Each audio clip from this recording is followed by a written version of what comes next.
You wake up early, you go to work, you pay your bills, you're responsible, you're disciplined, you're not reckless, and yet your bank account never really grows.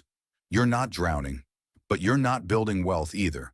And that's the frustrating part, because you're doing what you were told to do. You're budgeting, you're avoiding obvious mistakes, you're not out here buying Lamborghinis on credit. So why does it still feel like you're stuck? There's a habit most people have that sounds smart. It feels safe. It even looks responsible from the outside. But over time, it quietly keeps you broke. Not broke like $0, broke like constantly starting over. Broke like one emergency wipes out months of effort. Broke like your income goes up, but your freedom doesn't. The habit is this. You spend first. You build what's left. It sounds harmless. You pay your rent. You cover your car. You handle subscriptions. You buy groceries. You eat out a little. You upgrade a few things. You live. Then at the end of the month, you say, whatever's left, I'll save. And most months, there's nothing left, or there's $73. And you tell yourself, next month I'll do better. But next month looks almost exactly the same. The problem isn't that you're irresponsible. The problem is the order. When you spend first and build last, you train your lifestyle to expand to consume your entire income. Your money will always find somewhere to go. Always. If you make $3,000 a month, you'll find a way to spend $3,000. If you make $5,000 a month, you'll suddenly need $4,950. It's subtle. It doesn't happen overnight. It happens in tiny upgrades. A slightly nicer apartment, a slightly newer car, a few more subscriptions, food delivery instead of groceries, a deserved weekend trip. None of these decisions are crazy on their own. That's why this habit is dangerous. It feels normal. You're not making catastrophic mistakes. You're making comfortable ones. And comfortable mistakes compound. Here's what's really happening. When you treat saving or investing as whatever's left, you're telling yourself that your future is optional, that building wealth is something you'll do if there's room, but there's never room, because your present self will always find a reason to use that money now. Your present self is persuasive, you worked hard, you're stressed, you deserve it. It's not that expensive. It's just this once. And again, none of those thoughts are insane. They're human. But if every month your lifestyle expands to meet your income, you are permanently renting your life from your paycheck. You don't own your time. Your job owns your time. Your bills own your time.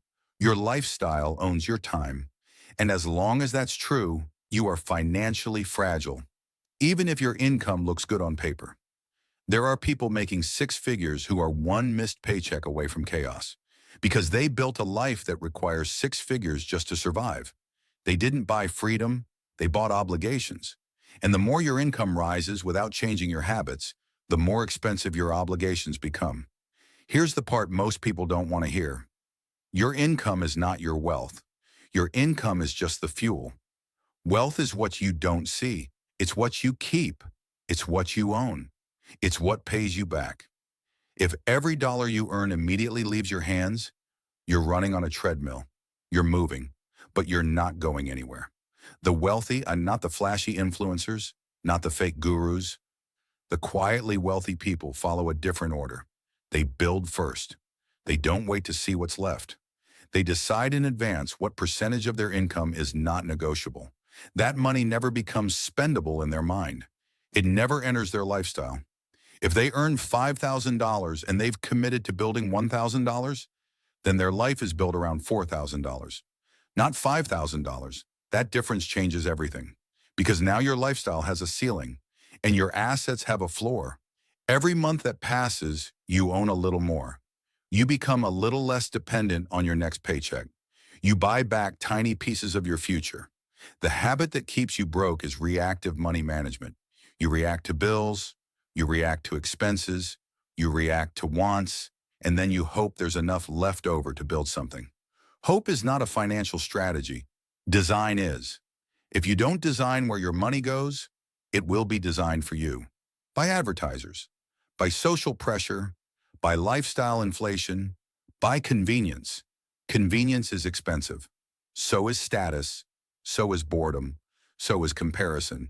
And comparison is one of the most expensive habits in modern life. You see someone your age driving something nicer. You see someone traveling more. You see someone upgrading faster. You don't see their debt. You don't see their stress. You don't see the fact that they might be just as financially fragile as you are. But you feel behind. And when you feel behind, you spend to catch up. Now you've layered comparison on top of spending first. That's how people earn more and still feel broke. Because the finish line keeps moving. If you always increase your lifestyle in proportion to your income, you will never feel progress. You'll just feel maintenance. And maintenance is exhausting. Here's a simple way to test if this habit is controlling you. If your income stopped for 3 months, what would happen? Not hypothetically, realistically. Would you be calm, or would panic set in immediately? If panic is the honest answer, that's not an insult. It's information. It means your life is fully dependent on continuous income, which means you don't have margin. And margin is what creates power. Margin gives you options. Options to leave a bad job. Options to take a risk. Options to start something. Options to rest. Without margin, you tolerate things you hate because you have to. That's what the spend first habit steals from you. So it doesn't just steal money, it steals leverage. Now let's be clear. This is not about extreme frugality. This is not about never enjoying your life. This is about priority. If you flip the order, even slightly, everything changes. Instead of spend and see what's left, you move to build and live on the rest. That one shift forces discipline automatically, because now overspending directly conflicts with your future. Not with a vague idea of saving. You start asking different questions. Instead of, can I afford this? You ask, does this delay my freedom? Instead of, it's only $200, you ask, what would this become in 5 years? Instead of upgrading automatically, you upgrade intentionally. The goal isn't to live small. The goal is to grow strong. And strength financially comes from ownership. Ownership of investments. Ownership of cash reserves. Ownership of time. Most people focus on looking rich. Few people focus on becoming unshakable. Looking rich is loud. Being unshakable is quiet. One requires constant spending. The other requires consistent building. You can't do both at the same level. Every dollar can only serve one master. Comfort today or freedom tomorrow. And yes, there's a balance. But if you've been stuck for years, chances are the scale is tipped heavily toward comfort. Because comfort is immediate. Freedom is delayed. And delayed rewards require intention. The good news? This habit is reversible. You don't need a massive raise. You don't need to cut everything fun out of your life. You need to decide, in advance, that a fixed percentage of your income belongs to your future. And then automate it. Remove the decision. Because if you rely on willpower at the end of the month, you will lose to emotion almost every time. Automation turns discipline into default. And default behaviors shape your life more than motivation ever will. The people who quietly build wealth aren't more inspired than you. They just structured their money differently. They made building non-negotiable. They treated investing like a bill, not like a bonus. And over time, that difference compounds. At first, it's small.